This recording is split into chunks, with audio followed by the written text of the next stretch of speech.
July 21st, 2014.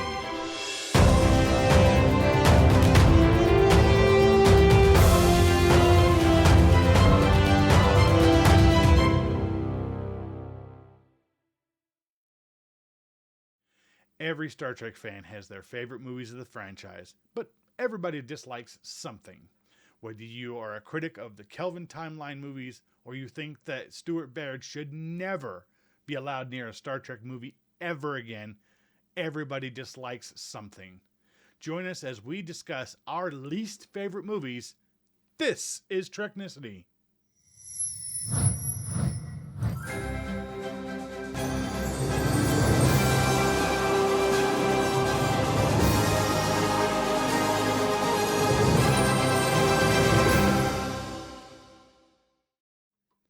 Welcome to Treknicity, a Star Trek podcast, where we do the deep dive on all things Star Trek. I'm your host, Lars DeSenza, coming to you from California. Joining me are my co-hosts, Mike Raper, coming from North Carolina, and Patrick Murray, coming to you with us, something from Ohio. Ohio. Well, that was stumbly, but oh well. What the hell? Go Buckeyes. Hey! Yeah. All right, enough of that. That's it. You're fired. No, he's not. You know, my wife today sent me a picture, and she just, would you wear this apron? And it was something at a craft show, and half of it was Michigan, and the other half was Ohio State. And I'm like, are you seriously asking me that question? No. I responded to her with the like that. Michigan, Ohio fans can agree that apron sucks. Yeah. Yeah, that would be like asking me to wear half a Bears shirt. No, thank you. No. In this episode, we're going to discuss our least favorite movies of the franchise. As always, we pick our top three, and we tell you why they're that. So, let us get stuck into it right away. Right away. Are we going to talk about the motionless picture? No, we're No, because apparently somebody had that on his most favorite. I don't know. But yeah, that was just boring. It just is bad. That's just boring, not bad. Yeah. We're going to talk about crap. No, we're going to talk about what we consider real crap. So let's just, dispense with the pleasantries on this one, and we'll get stuck into it. So our first movie up is The Final Frontier. Now, this makes Mike's top three. It makes Patrick's top three, and it makes my top three. Imagine that. So that's funny. It was my number two. Yeah. Number one, I order you to take a number two. We agree on the number one, but yeah. So 3-2, we got some talk, but yeah. Final Frontier, also known as Kirk Meets God, Fights God. That's right. Also known as Bill and Harv's Excellent Adventure. Yeah. Now, we're going to talk spoilers, so if you haven't seen these movies, do yourself a favor. Don't. Yeah, don't. Just don't bother. The if you're Memory offended, Alpha's wiki is great. Just read what happens in these abortions of movies. Yep. Yeah. And you know what? If you're offended by criticism, turn it off. Yeah. Because we're going to have some harsh stuff to say about some really, really terrible movies. To be fair, though, you're probably going to agree with most of what we say, even when we can compliment the movies, and we'll try to find at least something good in every movie that actually exists. And it was hard to try to find. It was like Where's Waldo levels of difficulty.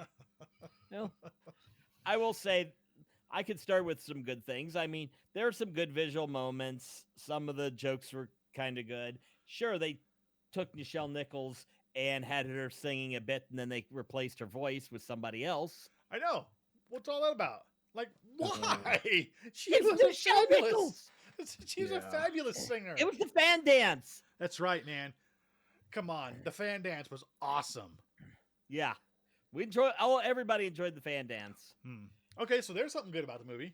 Yeah, we can credit the fan dance, but why'd they cut Nichelle out? Why'd they let Bill Shatner direct? Okay, so we know we know why he got it in. They had a deal because Nimoy got to, so he got to. Yeah, it was the favored nations clause in their respective contracts. So if Nimoy got a raise, Shatner got a raise. If Shatner got a raise, Nimoy got a raise. If Nimoy got to direct two great movies, Shatner got to direct one crappy movie. Mm-hmm. So, Although, from what I hear from the backstory, though, there was some problems financially with the movie that might have hurt it. oh yeah, I mean it's I mean, we've mentioned it before. One of the biggest problems is that the studio just kept slashing the budget right in the middle of production. Like, you know what? We're just gonna, and so some of the stuff, there was actually a fair amount of exposition that would have probably been conducive to the movie. It had to be cut out because they just couldn't. It wasn't in the budget anymore. Yeah, I mean, the movie definitely suffers. Let's back up a little. First of all, this came out in 1989. Okay, so this is actually at this point, this movie's starting to show some age. It had two big problems. One was the budget kept getting cut. Mm-hmm. Well, I'm gonna say three problems. One, the budget kept getting cut. Second one is normally they would use industrial lights and magic for their effects. They could not get them. They were doing another film at the time. Somebody can tell me which one. I don't remember. So they went with another studio or another effects company, and it really shows. The effects in this movie are, in some cases, are laughably bad. Oh yeah, especially and Kirk then, falling off of El Capitan. That was terrible.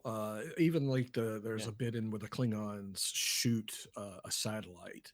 It looks like Ray Harryhausen stop motion. It's just that bad.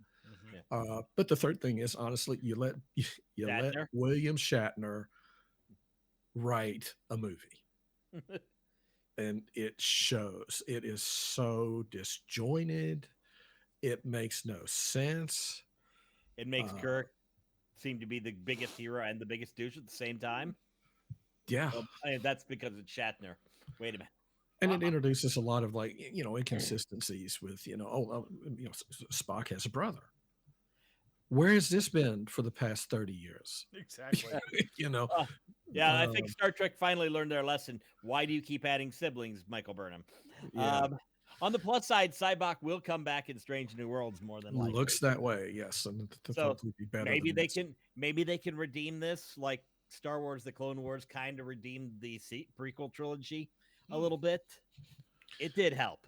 Well, actually, it's a really good point because they actually managed to in many ways redeem the character of Anakin Skywalker. They did a really good job of that. So there are in some cases, where they go on later and fill out the content or fill in the backstory a bit, and they do justice by a character or movie or whatever, by something. So this movie might get some help from that. Might get help in future seasons of Strange New Worlds. This movie might suck just a little bit less. Yeah. So if you haven't seen it, short version of the plot, the movie picks up right after where the previous voyage home. The crew's gotten a brand new Enterprise. Turns out the new Enterprise is a lemon. Lots of stuff wrong with it. It's not working the way it's supposed to. And then there's a small planet. What's the name of it? Nimbus 3. That apparently is like right on the border of the Klingons, Romulans, and the Federation. So there are 3 ambassadors stationed there, one from each power. Apparently, it's just a dump of a station. Nobody really likes it there. You send unimportant people there. Yeah. Complete side note: in Star Trek Online, it's like at the far end of Romulan space, way away from the Klingons. Strangely enough, which is stupid, but it's still a shithole. Yeah, it's actually in the Romulan neutral zone. Oh God! Of course. So I was like, wait, what?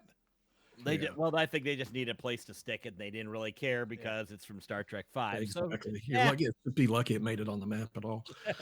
But you get to go there and dance. There's a dance thing where you can go and dance. Oh God. This person shows up who apparently can take your pain away and make you follow him like it's a cult. And he takes the people hostage. Of course, who's going to come and save the day. The Enterprise, the family truckster version of the Enterprise that doesn't work. And it turns out this guy actually just wants a ship because he wants to go to the center of the universe to meet, wait for it, he wants to meet God.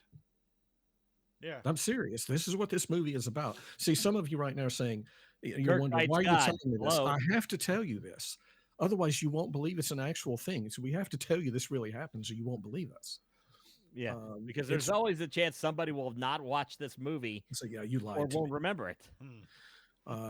because they Side blanked note, him out. funny side note, they wanted Sean Connery to play the character Cyborg. He couldn't do it. He was doing, I believe he was doing the Indiana Jones. Yeah, he was film. doing Last It was Crusade. obviously Good the better choice. Good choice. choice. No question. So, to give him a little bit of credit, they named the planet where God lives after him. They call it Shah Kari. Ugh. Yeah. See what I mean about this movie being about? See, if we don't tell you these things, you won't believe us. But the movie was just a disaster. The terrible effects, the story, it just through What these does God movies, one need of the with a things. starship? Yeah, the line, what does God That's a need? good God line, needs though. with a starship. Yeah. What does God need with a starship? One of the things that can ruin a movie for me. I really expect, among many things, I expect movies to have their own internal logical consistency. None of these movies have that. We'll talk about one of my worst ones. That's even worse for that than this one. But this movie just makes no sense. It's such a William Shatner kiss his own ass moment. It's really just so bad. Now, good things about it. The music's very good. Jerry Goldsmith, Of course. right? He wrote a nice theme for this film. The uniforms look good. Yeah. That's all I got. So. Funny enough, my wife actually said It's to a me, good she crap said watch. She hated. One of the things she hated about this movie was the fact that she doesn't like the version of the Monster Maroons that really show up. I mean, this actually kind of leads into a topic for another episode down the line that I want to cover, and that is obviously Jimmy Doohan had put on a fair amount of weight. I mean, he had put on weight for Star Trek 3 and 4, but he just seemed ungainly in this episode, and I don't mean any disrespect for that, but it actually, his appearance in this movie inspired me to come up with the idea for the episode where we talk about healthcare in the future, because why would there still, I mean, with as far as medicine advanced, why would they still have such rampant cases of obesity? Now, of course, I understand he's an actor. He's he's a real person, and he gained weight in his later years. Okay, it happens. But it does beg the question. I mean, he looked like a comical version of himself. He was a parody of himself, especially, and the jokes just, from Dr. McCoy, being his beans jokes. Yeah, and when Kirk is, when Kirk falls off of El Capitan and Spock catches him, and he's like, and then they're talking about it, he's like, you know what, you really pissed me off, and like, what? Like, I mean, really? Like, out of all the things you've seen him do in the last 30 years, that's what does it? Okay. Also, they could have fixed the movie if they'd had Shatner actually climb El Capitan and fall off. Yeah, the movie would have been better, a shorter, much better movie. But again, this is such a William Shatner kiss ass thing. Yeah. I mean, anybody watching this, it's like, do anybody believe that him at his age can free climb, no ropes, free climb El Capitan? No. I could suspend disbelief on that one. Well, it's the 23rd century, but and humanity, people have generally lived longer lives, have been healthier for the most part, and so and because they're not so ingrained in the need for satisfaction or instant gratification, doing things like this probably does actually make more sense. But for me, the biggest thing was like a lot of the characters became absolute parodies of themselves. I think, except for Kirk, because Shatner's already parodied himself. Well, kind of, yeah. Okay. So for me, the jokes just don't hit the mark, especially with Scotty. When they come out of when they come back to the Enterprise, and they're on the shuttle, and he's like, they're walking towards the turbo lift, and you hear Scotty yell, "Well, how many times have I told you, the right tool for the right job?" And I'm like, seriously, you know what? Hold it. Just give me a second, guys. Turn around, walk back. Come here, Scotty. Stop that shit right now. Yeah, and then they tried to have some weird forced romance, a hint of a romance between him and Uhura. Yeah. And that was never. I mean, there was Thankfully, never. Star Trek learned not to do that with anybody. Kirk and Uhura. I mean, Spock We and won't Uhura. talk about that. Yeah, Yeah, Oh, we'll get to yes, that we later. will, because number one on this list. Yeah. Uh, So, but it's and then there was the joke from like Dr. McCoy, right, where he's watching through binoculars and he says, "If I keep getting like this, I'll talk to myself." I'm like, you did that so much better 30 years ago in the episode The Corbomite Maneuver, where he was much more casual about it. You know, it was just like you're recycling jokes and you're writing jokes that aren't funny. Shatner wrote this. Remember? yeah. Yeah, Yeah, I'm sure that we could waffle on forever about this movie and about how bad it is. And this is our like number 3 pick. So Yeah, it's a good crap watch if you want to make fun of the movie for its entirety. yeah. And if you want to be a completionist, sure. Thank you. I was going to say that. Until we get to number 1, that's the case for any other movies we talk about. Yeah, absolutely. Yeah, they're worth watching at least once. Yeah, you got to watch it just to say you did. And there was one other good element about this for me as a particular individual who enjoys certain aspects of Star Trek. It is the only time on screen that we have actually seen, and it was, I mean, to be fair, it was in the novel, so it's technically not canon, but the soldiers that he takes with them to Nimbus 3 are actually referred to as Marines. And so that was kind of cool for me. I mean, as a 15-year-old, I was like, ooh. Well, that explains Savon. yeah. But then you get Mr. Spock nerve pinching a horse and the 3-titted cat woman that jumps Captain Kirk in the bar. Yeah. Nothing wrong with triple titties. Hey, Come on. It was so bad. Yeah, the one who gets thrown into the water pool table, and like just lands there and just done. Anyways, yeah, again, we could waffle on about how much we dislike this movie, but I will say, like Patrick said, if you are a completionist, watch it just to say you've watched it. It does actually provide some element of entertainment, especially even though David Warner goes on to play a much better role in the next movie. Him playing Sinton Talbot was pretty kind of funny for me. I thought he was, this grizzly old guy, like, welcome to the planet of galactic peace. Yeah. I mean, the laughing is implied, but still. Yeah.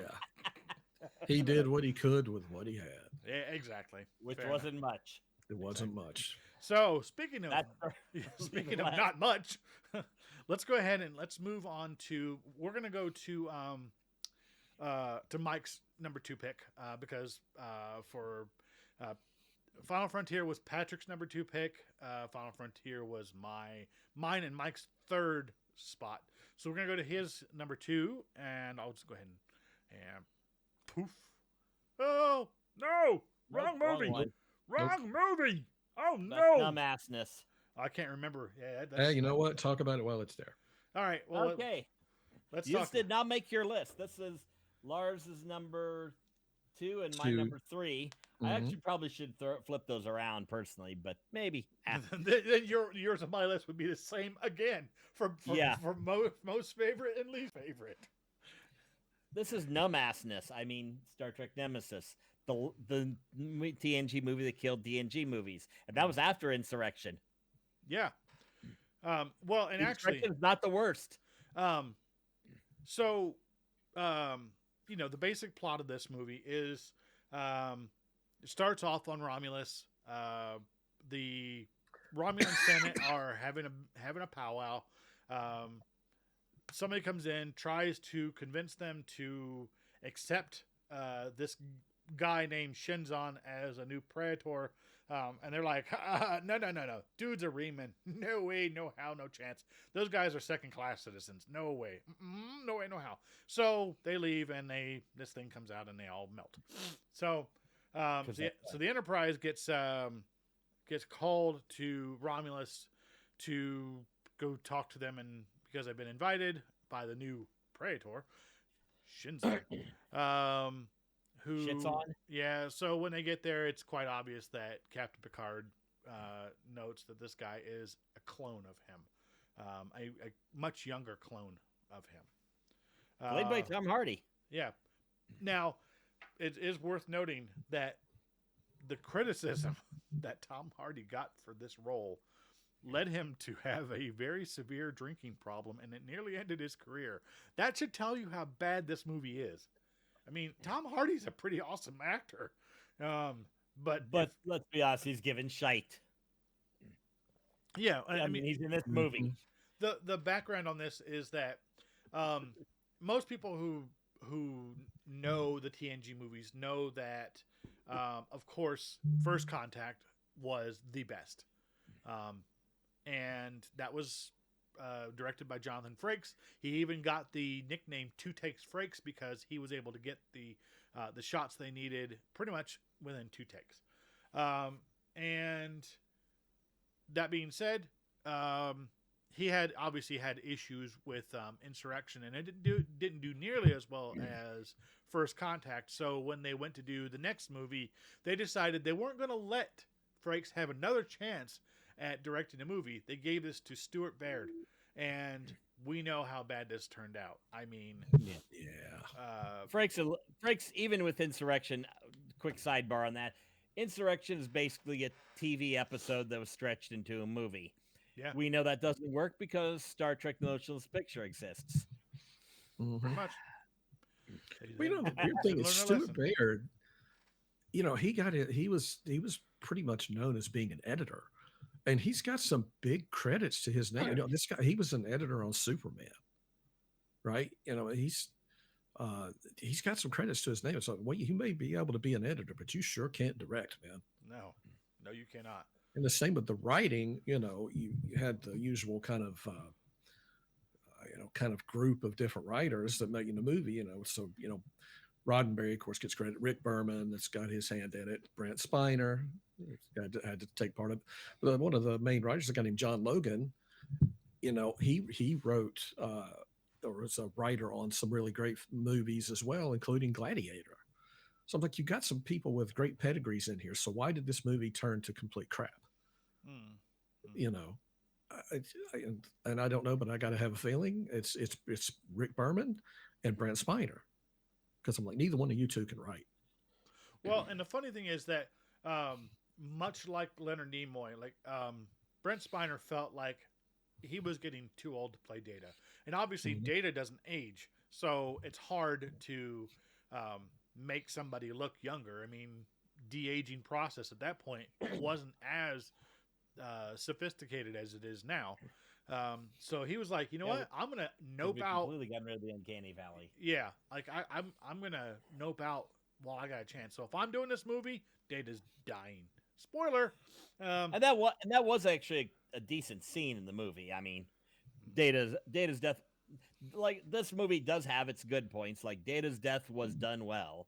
It felt heroic. It felt earned. It felt, yeah, you feel that. Unfortunately, the rest of the movie's around that, so it kind of gets lost. Yeah. I mean, okay, so let's talk about some good elements of the movie. For me, there are good elements to this movie. There are, yes. There are good elements to every movie. Dina even the Meyer worst. as Commander Dinatra. She was an amazing Romulan for this movie. I loved her portrayal of Dinatra. That was cool. What really cheesed me off was apparently Dinatra as a character was treated as a traitor and summarily executed, or depending on which version of the story you read, especially the one that goes into Star Trek Online, she basically got treated like she was garbage because she defected against the Praetor, even though the Praetor was only in place because they assassinated the entire Senate. Yeah. I mean, come on. But there was so the many... space battle was pretty cool. I'll grant that. Yeah, I mean, the effects were fine, but you expect that, in a movie like this, though. Yeah, Not like the last one where the effects look like ass. yeah, well, yeah, exactly. The Scorpion fighters that the Romulans had were kind of neat, but again, we have things like that just seemed silly and out of place, like the Argo, where they had to have this whole subplot where they detect from parsecs away positronic signatures on these planets, or on this planet, and go find these bits of a Sung android. And it's like, okay, you went through all of this to set this up just so you could give us a third-rate action sequence where they drive around in a space dune buggy. Come on. And the whole point of it was a setup so that they could finish it like Wrath of Khan, where maybe he's not actually dead. Maybe there's a chance. Yeah. Well, we talked about this when we Which they killed. talked about the good movies. This one suffers from one of the same problems. Picard on the TV show is very different than Picard in the movies, where he's Picard action hero. So, he has to drive around in a dune buggy. Why? That should be Riker. Why does he need to do this? Bonding with Data. It should have been Riker doing this. I mean, Riker should have stepped in and said, "Are you nuts? You want to what? You want to go down to this? You want to go to this planet where we don't know these people? I mean, it's a much less developed society down there, and you want to go what? Nah." Yeah. So the good and a bad. Ron Perlman does a nice job.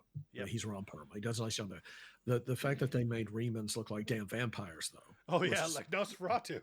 Why? Why? I thought that the idea was that they were twin planets, and that Well, that was the whole thing. The same. They even said that. I mean, they go back to Balance of Terror from the original series. They talk about the twin planets Romulus and Remus were both colonized by the Romulans. They didn't talk. I mean, of course. I mean, they didn't think that. They didn't think about the possibility of hey, there being a race, a subjugate race on Remus that the Romulans went and subjugated when they got there. Sure. I mean, it kind of. I guess you could. It's believable. It's in theory, it's not a terrible idea. No, I'll grant that. But at the same time, it didn't mean anything to the actual episode. The story wasn't enhanced in any way, shape, or form by this development, by this subplot. Well, you've got to have a monster, right? Yeah. Well, they made those Remans look like monsters, didn't they? Yeah, that's exactly right. You got to have a monster for somebody to fight. So Riker gets the obligatory fisticuffs with Ron Perlman. Fair enough. Just dumb. I think it would have been better if they had just made him look like the Beast from the Beauty and the Beast series. Here you go, Ron. Does this look familiar? Actually, Ron, if you're listening to this, my deepest apologies. Ron already looks pretty monstrous as it is. Yeah. I actually read his book, Easy Street the Hard Way, and it's just one hell of a story. That guy is very talented. He is. So, and like everybody else in this movie, kind of wasted. Yeah. Oh, very wasted. Yeah, he doesn't actually have a lot of screen time. Oh no, that Vice. And they don't make the best of that short screen time. No, they don't. Yeah. And Tom Hardy as well. Tom Hardy. I mean, he is an actor's actor. He can do anything. And that he's in this horrible role. If I you really hope they find him something else to do in like Strange New Worlds, where he can come in heavy makeup, so he could be in some Star Trek that doesn't suck. Well, and the thing is, if they had told, or if somebody said to me that he would play Bane later on and do a phenomenally good job of it, I would have been like, yeah, right, whatever. Ooh, this guy, no way.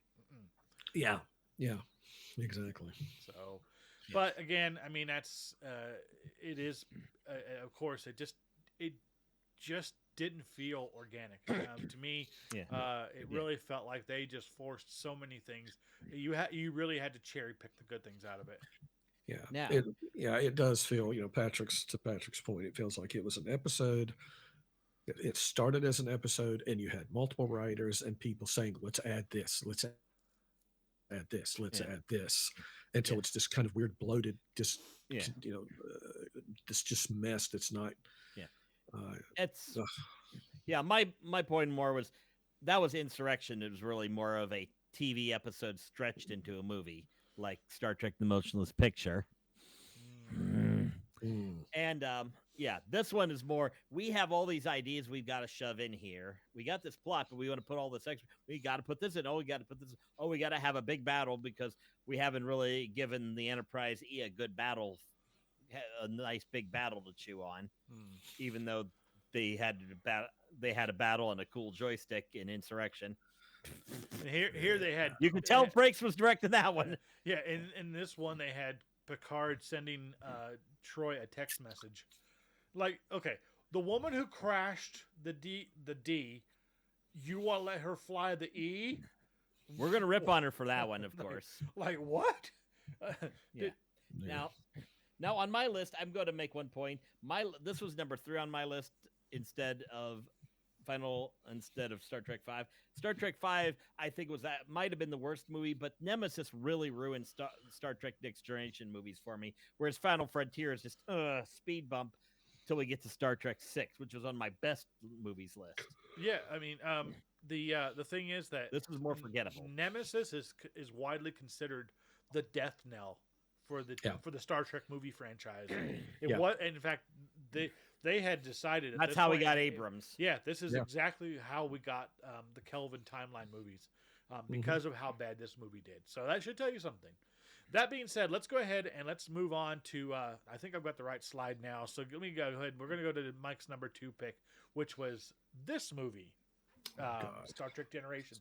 Now I'm really kind of curious as to why you think this is so bad, because while I do you understand, didn't have Nemesis on your list. Yeah, while I do understand there are criticisms about this movie, I genuinely felt like it wasn't that bad. I mean, okay, so I will go back to something that I said earlier. For me, movies have to have, a good movie needs to be internally logical, has to have internal logical consistency. This movie shoots itself in the foot in the first 5 damn minutes. So, you've got, if you haven't seen this movie, it came out in 2002. It was this movie came out in 1994. 94, that's right. Nemesis was 2002. It came out in 94. The plot of the movie is Captain Kirk, Scotty, and Chekhov go to the new Enterprise B, which is a modified kind of Excelsior, to do a press tour. They're going to kind of take a quick trip around the solar system. Of course, Cameron. Emergency happens, and they're the only ship around because we've only played this card a dozen damn times. And they go rescue they rescue Guinan and her people. Yep, the Alarians. From some sort of space disturbance or whatever. And years later, and Captain Kirk is presumably killed doing this. Then you fast forward to the TNG timeline. This guy comes along who was part of that group that was rescued, and turns out he's trying to get back because there's this thing called the Nexus, where it's like your own personal heaven. He wants to get back in there, and he's destroying planets and murdering thousands of people to do it. And Picard has to stop him. Picard gets caught up in the Nexus, and who does he find to help him? Captain Kirk, who wasn't killed. He was trapped in the Nexus. So you've got some good stuff in here. Here's the problem. The whole plot of the movie is that the bad guy is Malcolm McDowell, does a serviceable job playing Dr. Soren, wants to get back in the Nexus. His plan is to shoot rockets at suns, to blow them up, to move the gravity around the solar system, to shift the Nexus wave to hit the planet that he wants. The movie literally started with him getting caught in it in a spaceship. What the f***? Just get on a shuttle and fly into the thing. You don't need to destroy planets to do it. You're either gonna make it or die. One of the two. Yeah, either it way, was problem solved. Stupid. Yeah, to like do live in this world. It's like the two people that we know that went in it from being in a spaceship. Kirk was in it, and then him. So it was just such a stupid ass idea, and I objected to when Picard meets Captain Kirk and he's trying to talk him into coming to help him, and Kirk's like, "No, I don't want to do this anymore. I was saving the universe when you were in diapers. I think the universe owed me one. I was like, that's not Captain Kirk. Captain Kirk is saddle up. Let's go. So I really didn't like that. The few good things I did like about it, that's the effects look pretty good. The fact that, when Picard tries to face down Sauron, he gets his ass beat. When they go back in time and they do it again, this time it's Captain Kirk. Yay, Kirk's dead! And he's beating Sauron's ass because nobody knows how to throw down like Captain Kirk. But it's just such an awful movie. I hate that movie. And they destroy the Enterprise because you put Riker in command, which you don't ever do. No, they let Troy fly it. Yeah, you said we could make the very sexist woman driver jokes here, but no, but think about it. Even in the show, anytime you put Riker in command, bad things happen. Like, the Enterprise gets taken over by Ferengis because Riker was in command. So. and again, Riker almost had to take on the Borg and did pretty good. Well, yeah, Best of Both Worlds Part 2. He does redeem himself a little bit. And when he's flying, and then in 2 movies from now in Insurrection, he's doing some cool shit with the ship with a joystick. I saw that. I saw that once. I've never seen it again. It was such a forgettable movie. Well, yeah, okay. That's its problem. So for me, I don't see it as like a terrible movie. I see it as a bad movie, but generally enjoyable as a piece of sci-fi fluff. There is one thing in this movie that I will say it wasn't bad. It was just dumb. And that was the whole thing with the Duras sisters in their old Bird of Prey, figuring out, they're like, oh, look, we used Geordi's visor to, oh, look, we see what the shield modulation is. And the first time one of those shots hits the Enterprise when it goes through their shields, Worf even says they have figured out how to bypass our shields. And it's like, you dumbass, you guys know the first thing you do when your shields are compromised is to what? Rotate the shield frequency. You learned that from the Borg. You literally learned that from the Borg. And it's like, so if they had done that, it would have been like, they would have never been able to hit the ship hard enough to cause the warp core breach. They would have turned around and they're like, oh crap. Oh, they figured it out. They figured out what we were doing. Like, I mean, it was okay in RPG terms. Okay, they botched bad. They had 2 critical failures in a 2D20 game because they rolled it and they're like, I don't know what to do. They done figured out how to get around our shields. What do we do? I don't know, man, but I don't know. Just keep flying. We'll figure it out. Let's roll for that. Yeah, let's roll. Oh, that's a nat 1. Oh, that's an example of the kind of thing I'm talking about. Troy, fly the ship. Yeah. Oh shit. But this is the kind of example of what I'm talking about, though. You've got characters doing things that they wouldn't do in service of the plot. True. We need this to happen, so we'll make Worf into a moron. Yeah. It's like, no, don't do that. At least they didn't drop anything on him and kill him this time, or kick his ass. Like in every other episode of TNG. Oddly enough, in this case, you have to give Riker credit because he turns around and says, "Is there? What is it? It's a what is it? It's a D12 or was it an old D12 class scout vessel who was retired from service for defective plasma coils." And he's like, "Is there any way we can any way we can use that?" Yeah, like basically, can we exploit that in some way? He's Try like shooting it, and that was like, and they're like, and it's this whole convoluted thing. It's like, their plasma coils are part of their cloaking device. And he walks over to Data. It's like, is there any way we can use that?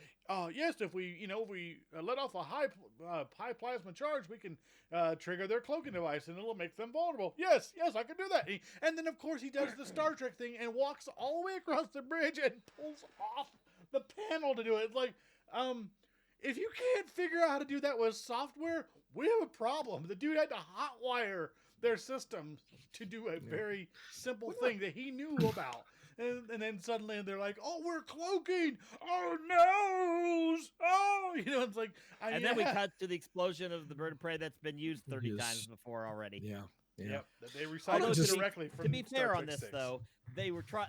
One thing they had to figure out was how do we kill the D, because the D was a great ship for 4x3 screens. We need a ship for cinema, so for 16. we got to blow the ship up. Yeah. Yeah, but that's a good example too. We're going to blow this Klingon ship up. Well, how do we do that? Well, we have to have some cool way of doing it. Okay, we'll technobabble our way through it. Oh, I got it. We'll trigger their cloaking device, and then their shields will come down. Why? That's never been said before. Actually, the only thing that's ever been said is you can't shoot with your. They do actually say that. I think it was established in the TNG series that when a ship cloaks, their shields drop just for a moment. Because what's happening is the effect of they technobabble it. It's a power issue. But they do actually mention it earlier on. I don't remember exactly which episode or where. If anybody knows, please let us know. Or if I'm wrong, just say, "No, Lars, you're wrong." But I remember distinctly that it being a thing. I mean, it was even like you mentioned with Romulans in Balance of Terror. They don't even have warp drive because the cloaking device is eating all their power. Like they have to decloak to fire. Like and that's always been established. That they have to be visible to be have to cloak to decloak to shoot. Except in Star Trek 6, which they developed the ship that can do that, and then you never hear of it ever again. Would have been useful in the Next Generation. Given the fact that that this is a D12, I think it was, a scout class vessel, which of course we know there have been other versions of this ship, even larger ones that we've seen in TNG, like the Vorcha class and the Burrell class. They are larger versions of the Bird of Prey, but the Bird of Prey is the D12. And what would have been funnier is instead of rotating their shields and being invulnerable to them and turning around and shooting them, I would have just laughed. They just turned around and hit them. Whoops. Sorry, my bad. Or the correction, Lars, because if we don't, somebody will catch us on it. The Vorcha was not a Bird of Prey type. It was the the battle cruiser. Sorry, my apologies. I was thinking of the Cavort class. Yes, Cavort. There you go. But it's like you've seen multiple times that the Enterprise can fire like 10 torpedoes at once. So just do that. Fire you don't need a complicated thing.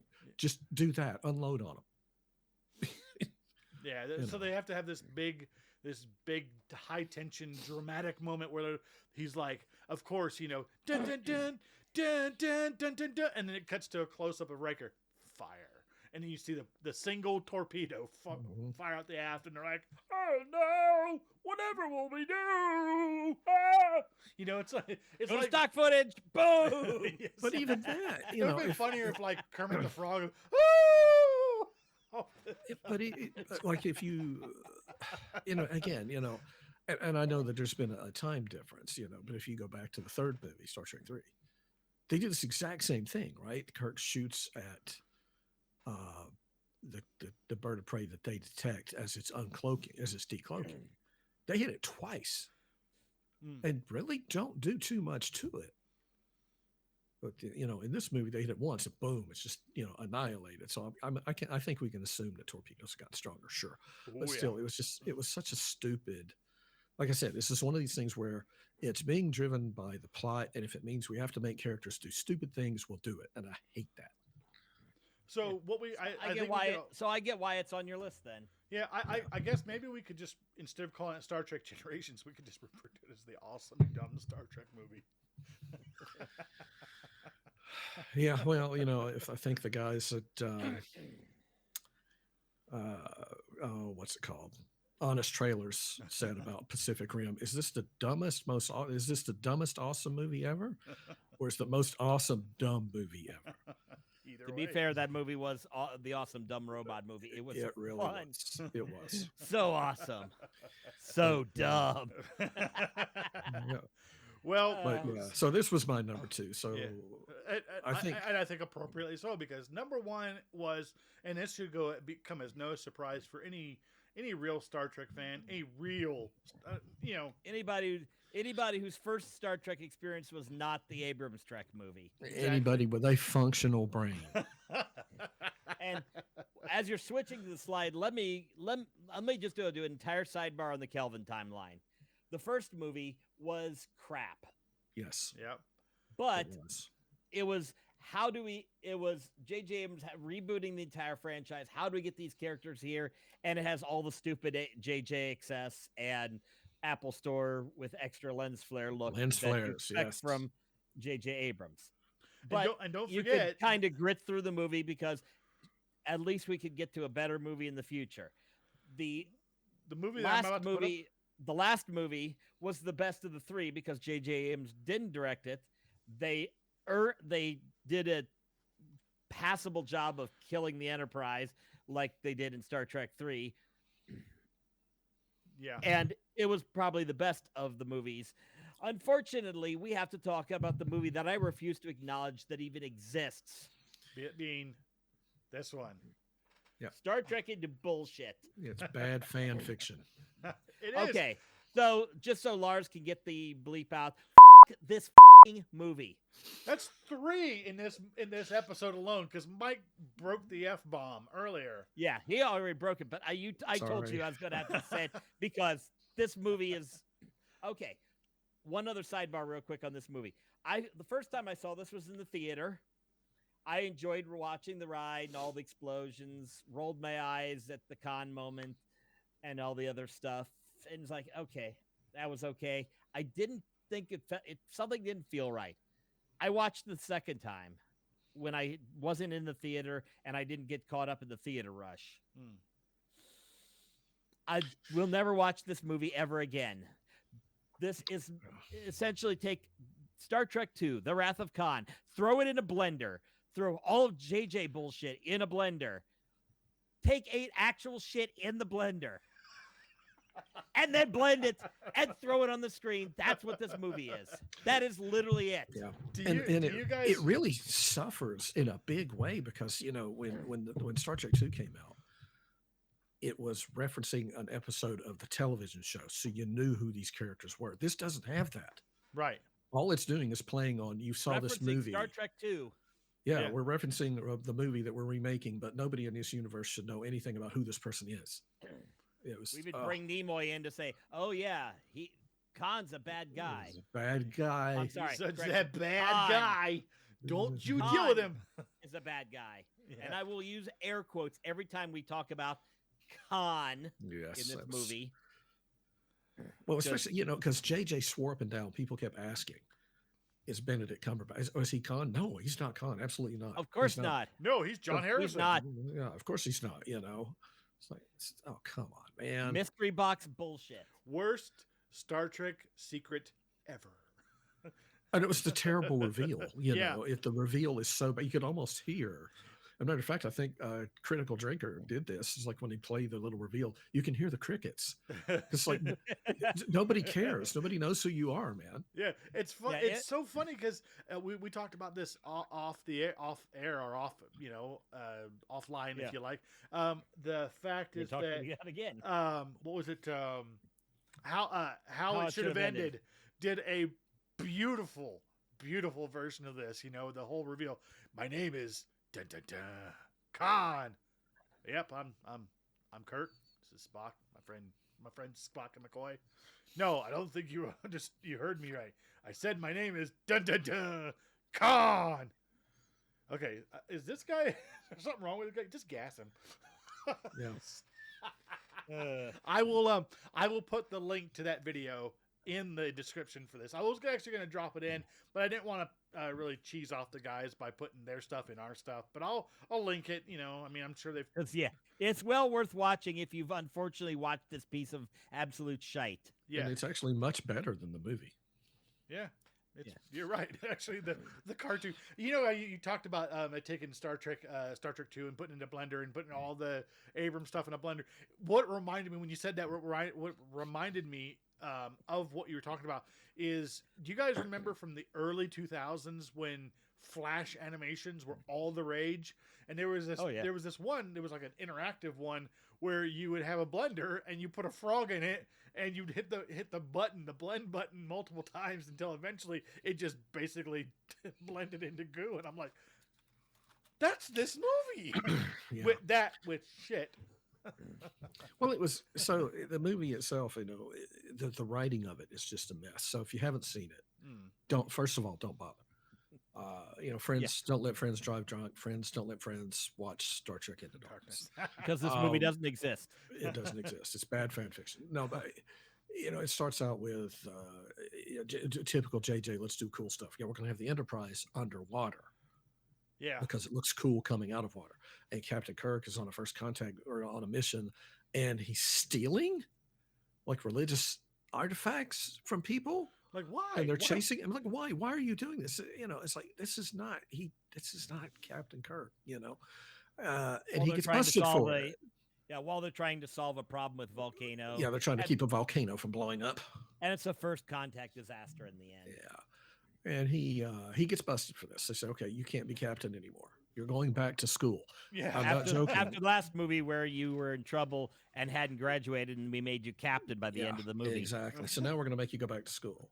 And again, I have to tell you these things because you won't believe me if we don't.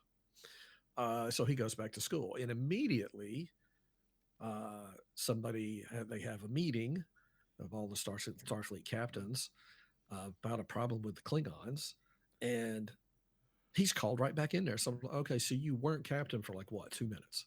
Yeah, because he was end up being bumped down to first officer under Pike, and it's like. Yeah, so and then Pike gets killed, so it's like you weren't captain for like 2 minutes. Yeah, like Pike. So then Peter Weller, RoboCop. Yes, we'll just call him RoboCop. RoboCop. Admiral RoboCop sends Kirk and the Enterprise off to investigate, and he gives him some torpedoes that you can apparently shoot. John Harrison. Yeah, you're going to find John Harrison, the terrorist. Magically beamed to Kronos. Yeah, who beamed from Earth all the way to the Klingon homeworld, gives him some torpedoes to go that can shoot from Federation space all the way across the border, all the way to the Klingon homeworld, and hit John Harrison. Well, Captain Kirk decides to investigate. They open the torpedoes, and dun dun dun, there are people in them. Now, exactly how in the hell this torpedo is supposed to do anything with people in it? Like, where's the warhead? Where's the warhead? The torpedoes are people. Where's the propulsion in this thing? The Soylent torpedoes. So you got these bullshit torpedoes being fired all the way across, space and distance mean nothing to these people. Literally. And Scotty is mad, so he's left the Enterprise and finds out that Admiral RoboCop wants to go to war with the Klingons, so he suckered Captain Kirk into shooting his bullshit torpedoes. And he's built like just gigantic, stupid-looking spaceship to go fight the war with. Bigger, uglier Enterprise. That Khan designed for him. He's been literally using what I Khan. call it in STO. Yeah, he's been using Khan to design spaceships for him. No, hold on, stop. You mean Khan? Khan, yes. You have to air quote every time you use the name Khan in this movie. He's been using Sherlock to build weapons for him. I'm like, why? He's not an engineer. He's not a weapons specialist. He was a politician, a dictator, a warrior. Why? I know he's supposed to be a genius. And also Asian. But why? Yeah. Oh, never mind. Sure, the fact that, Ricardo Montalban. But we could kind of wing that. Okay, kind of Indian, maybe. Yeah, and that was in the 60s. It was in the 60s. It was a different time. Yeah, we could fudge that a little bit. But this was it was just so stupid. The whole plot of it was so stupid. You got to remember, they also said Kara Marcus shows up for one reason. To Make take her that two clothes off. reasons. Yeah, take her clothes off. No, like seriously. Look, Yeah. the character doesn't even show up in Strange New Worlds, and she's a better version than Yeah. A mention of her yeah. is better than what we got. Okay, Yeah. Baby Besh being Carol Marcus in Wrath of Khan was a far better, and she was an older lady. I mean, don't get me wrong. If you want to, talk about younger, more attractive, blah blah blah blah blah, half naked women, okay, whatever. But still, it was a complete bullshit reason to bring this character in.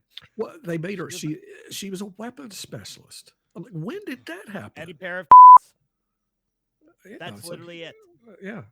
So, oh God, it was so bad. And then, the Enterprise gets beat up again because it always does. Because bigger, uglier Enterprise hits it. Yeah. Mhm. Then they get to the moon, and then they get disabled, and suddenly at the moon they somehow fall into the Earth's atmosphere because physics means nothing in a JJ movie. Oh yeah. I do want to just interrupt you guys for just a moment. If anybody watching this episode has anything to say, you can certainly go and look at our social media over here. Make sure to let us know that how you agree or disagree with us on it. And if you disagree with us on this movie, something's wrong with you, obviously. You know what? I'll go one better. If you disagree with us, we will invite you to come on the show, and you can tell us why we're wrong. Yeah, please, because I want to hear that one. Because I will bring the popcorn. Every other movie, can be arguments. The other movies are crap movies, but you can watch them and laugh at them. This one just makes me angry that it even exists at this point. The Abrams Trek, the first movie, sure, we get some stupid stuff with the Beer Enterprise, but I can forgive it a little bit because they're just trying to they're reworking the franchise. Yeah. I'll forgive it if they can then deliver a good movie, and Justin Lin delivered at least a passable movie with Star Trek Beyond. Yeah. It's a fun watch, and it feels Star Trek enough to be justifiable. I mean, even when they break out sabotage, they techno babble their way to it. Yeah, that's right. And they refer to it as not classical music. Yeah, no. But that's the stupidest part of that movie. Oh yeah, but it's you can to your point. Stuff like this being in a blender, it's like there's no consequences to anything. Like, spoiler alert. In the original Wrath of Khan film, the good one, Spock dies because he fixes the engines on the Enterprise, gets a lethal dose of radiation, and he dies. They flip it this time. Kirk does it. And, by kicking the warp core. Shit, you not. He goes into a giant room the size of looks like a size of a football stadium, where these 2 points come together, and he kicks something. Yep. He swings and kicks it. It's a Star Wars engine core. Yeah, it's it looks center of the Death Star. It's really what it looks like. Yeah. So he does this. He gets the radiation. He dies. And instead of the emotional scene, you get in the original film where Kirk slumps against the window and he's like just devastated that he's lost his friend. We get Spock screaming. Yes. And 5 minutes later, Kirk's back. Why? Because Khan has magical blood. Magic space blood. That can cure anything. Yep. So you can cure everything. So now you can cure everything and you can beam across the galaxy. Yeah, so no consequences to anything. Kirk gets demoted. 5 minutes later, he's back in charge. Kirk dies. 5 minutes later, he's back alive again. Scotty's angry at Captain Kirk. He doesn't want to be on the ship. 10 minutes later, he's right back on the ship again. It's like there's no consequences to anything that happens in this movie to our main characters. And it's just so stupid. Fair enough. Can we I think let's put it this way.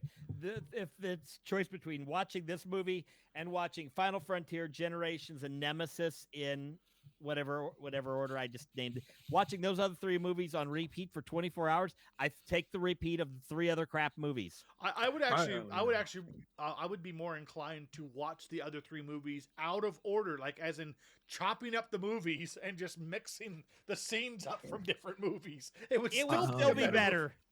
I would then it would resemble a J.J. Abrams movie. It probably would. I would watch the Star Wars Holiday Special. Oh yes. Before I would watch this absolute piece of shit movie. And JJ, on the 1 in a million chance that you hear our podcast, let me tell you, you're a great director for action. You cannot write. You No. really cannot write. You've run 2 franchises literally into the ground. Yep. 2. So let other people who can write do it. Don't get me started into Star Trek 9, the rise of who gives a shit anymore. Yeah, the rise of bad writing. But yeah, the action in this movie is very frantic, lots of running and shooting and jumping and explosions. Yeah. Also, don't forget Uhura bitching about a relationship to Spock while they're on a mission with Kirk flying. Yeah. And of course, it's Uhura that comes in and saves the day and shoots Khan with a phaser and stuns him. Of course. Because they changed the other thing with these movies. They really changed the dynamic. It wasn't the Kirk, Spock, and McCoy triangle. Now it's the Kirk, Spock, and Uhura triangle.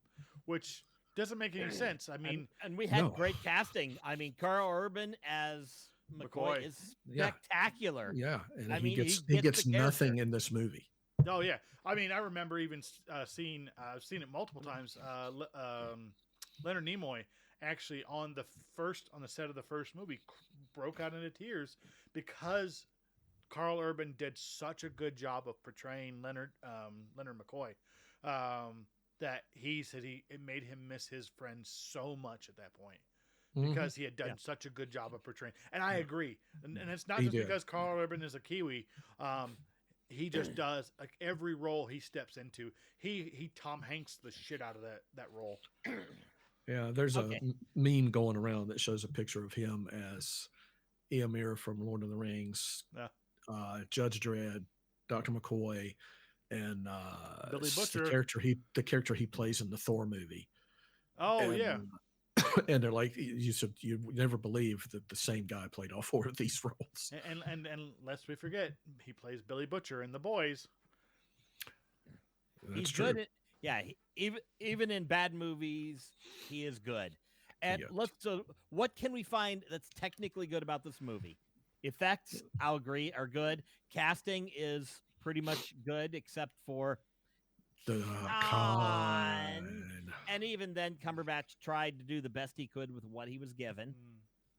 I'm not going to knock the actor for that.